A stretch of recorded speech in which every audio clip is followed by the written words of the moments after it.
Probably the biggest fight that I've ever had in my marriage.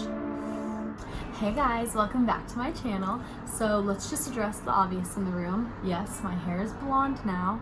It's not that dark brown color anymore. Praise Jesus. Let's just get right into it. So today I'm going to be doing a Q&A. You are going to get to know all about me. I just got a few on Instagram, so we're gonna keep this video somewhat short, but you're gonna get to know about me. So anyways, let's just get into it. I got some really lighthearted, simple questions, and I also got some serious, more on the serious side questions.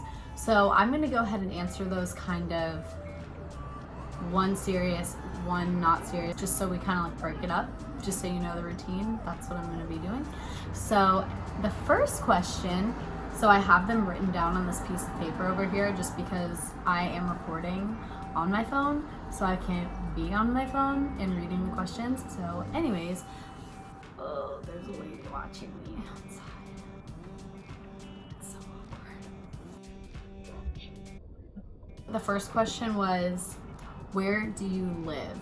So that's a little creepy, but I'll just give you a generic thing. Well, I live in Boston, Massachusetts. So the next question is, how do you hear from God? So I feel like I said God, so for everyone it's super different. I just want to go ahead and say that because I know God can be kind of like a topic that is very taboo and like touchy. I'm gonna try to answer this really quick just so we can get through it. But basically for me, I kind of attribute the way that I hear from God just kind of like in the way that I am as a person, and also a little bit based on my Enneagram number. So I'm an Enneagram 4. If you don't know what the Enneagram is, you can look it up, you can take a test, find out your number. That's for another day. If you guys ever want me to do a video on that, please let me know in the comments because I would love to. I'm obsessed with the Enneagram. I attribute a lot of how I hear from God based on my number on the Enneagram, because since you, like, if you don't know about it, it's kind of hard to explain, but basically I am a big like feeler. Like, I'm super emotional, a lot of feelings. Number 4 on the Enneagram is also the most confusing and hard to understand. On how I hear from God is if I'm like really praying about something specifically, then I will like kind of pray about that often. Like, I'll keep that in my daily prayers, just like pray about it. And I also will kind of like tell my husband about it and we'll pray about it together. So that's like, I tend to hear from God if I'm like really focusing in on like what I'm trying to hear from him about. And also, I read this on one of my friend's Instagram stories from church. She put up like how people hear from God, and one of the girls answered, I hear from, the way that I know that I hear from God is that his voice is more quiet than my own voice in my head. And I definitely resonate with that, because I think anytime I'm trying to hear from God, I think when I can put myself in silence and actually allow myself to not be distracted by my phone or really my phone, like my phone or anything like that, and I can just get myself alone with God, then I tend to hear almost like the whisper of God's voice more so than like my loud like desires in my head and like my in-your-face thoughts. So basically that's how I hear from God. I notice like if I can get myself in silence and just consistently be praying and like looking out for his voice, because I'm a strong believer in like, if you seek God, you will find him. Like, that's in the Bible. It's real. Like, God isn't trying to hide from you. He's not trying to run from you. So when I really do seek him, like with all my heart and not just like part of me, like just focusing on what I want and kind of like expecting him to like line up just with what I want, then I tend to just kind of hear my own voice and go after what I want instead of like really hearing from him. So in short, to answer your question, getting myself really alone with God and seeking him with all my heart, I tend to hear from him that way. And his voice is normally a subtler, smaller voice, and it's like a still steady and quiet voice than it is like this loud in your face voice for me personally. So next question, what is your favorite pair of tennis shoes that you own? Probably They're really dirty, but my Air Force Ones. I love these guys. I wear them with dresses, I wear them with shorts, I wear them with jeans, I wear them with anything. So I love my Air Force Ones. Next question is, what is the biggest fight that you've ever had in your marriage? Ooh, I actually didn't prepare like a ton for these questions because I wanted them to just be really candid and like natural.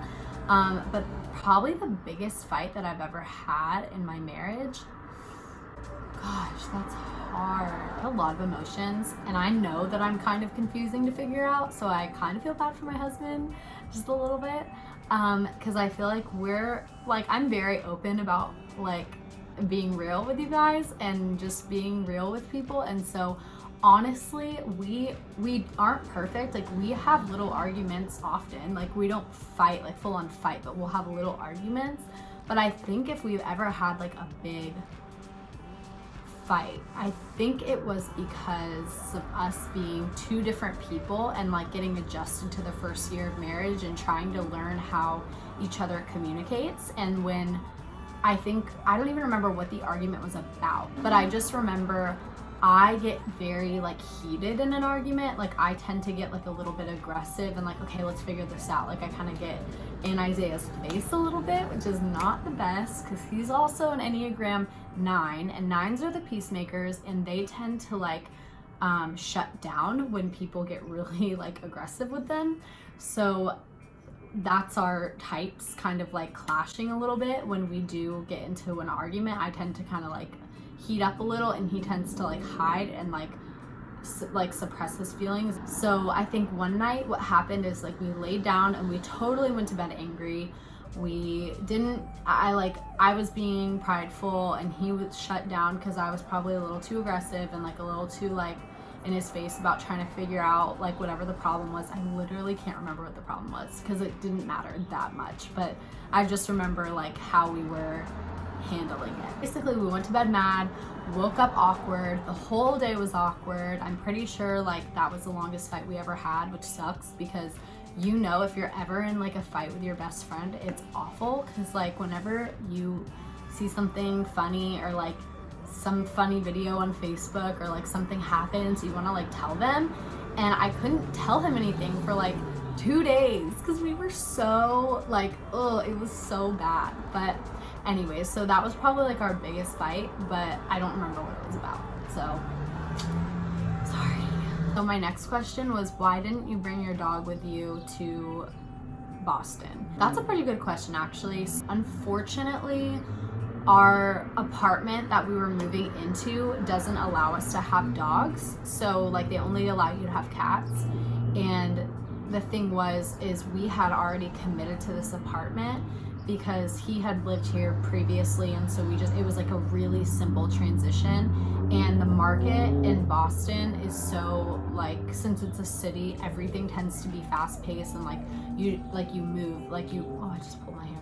Like, you just move, like you gotta get things done. So I don't know if that made any sense, but basically the market is fast here. Like, if you want to move into a place, you kind of move in on the fly. Like in Florida, I remember if you were going to move into a place, you knew for like months and months in advance, or like a few months, or like however it worked out for you. But here it's like you find a place and you're probably moving in like a month.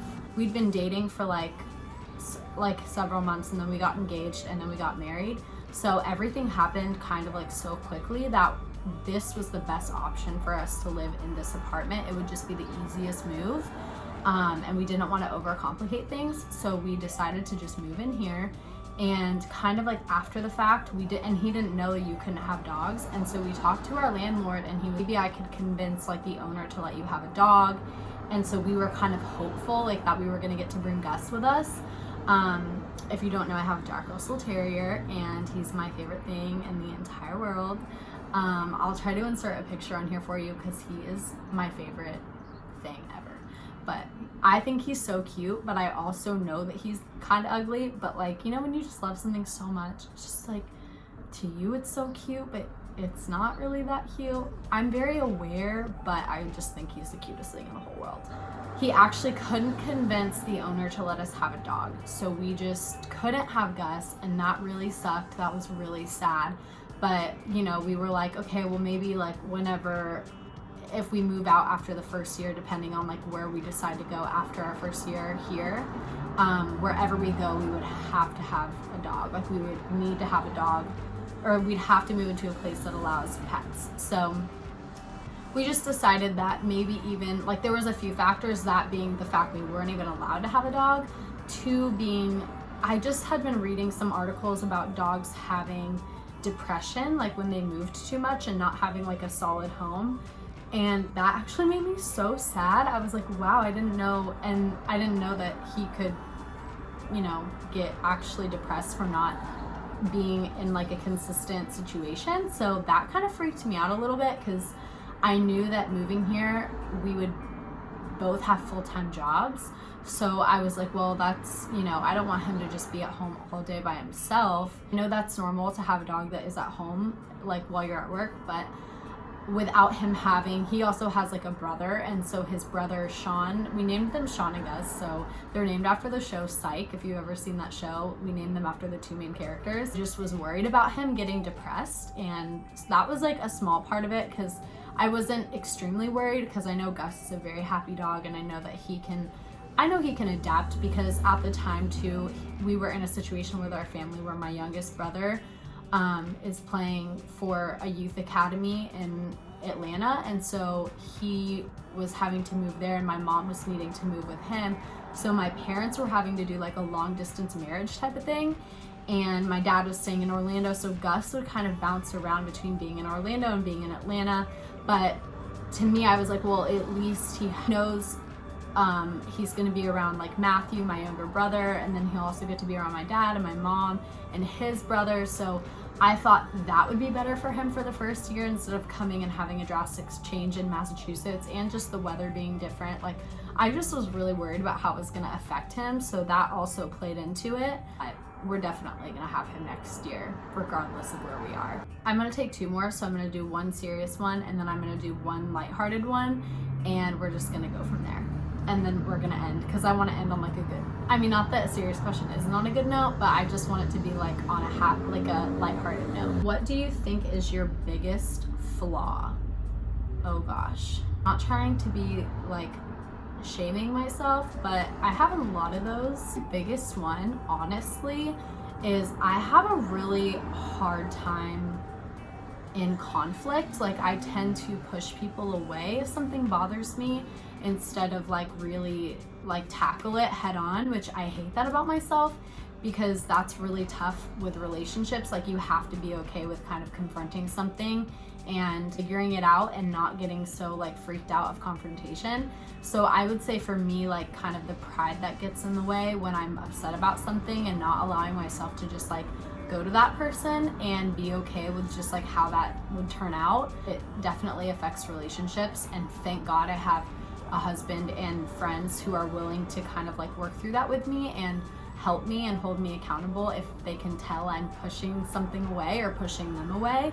Because that's ultimately, I think, the worst part about my flaw with having a hard time with confrontation and getting prideful about not confronting someone. I think the worst part about that is I can push people away from me that I love the most. The last question, what's your favorite part about living in Boston? Honestly, Boston is a lot different than I thought it would be. It's not that it's not as fun, but it's different. Like I think I idealized coming to a city so much that I thought that it was going to be like my dream life and like so perfect, and like all my worries would fade away because I wouldn't be in Florida anymore. But honestly, it has not been like that, and I miss the sun, and I miss my family and my friends. Oh my gosh. But I do have a Boston, like my move to Boston video somewhere like down there, so if you want to go watch that, you could see more of an in-depth story. To the good parts, I do love the city. It's been really beautiful during like the spring and summertime. Spring it's a little rainy, but going into summer, like it's been so pretty, and seeing really tall buildings and such beautiful parks and just having so many fun things to do. I think that's probably the fun part of Boston, is like having a city that you can just go to and everything's there for you. But that's it. Thank you so much for all your questions and just partaking in this video, and thank you so much for coming to my channel, clicking on this video, all that good stuff. If you enjoyed, please remember to give it a thumbs up if you liked it, and subscribe if you want to see more videos from me. And I hope that you guys have a great day. I love you guys so much. Bye.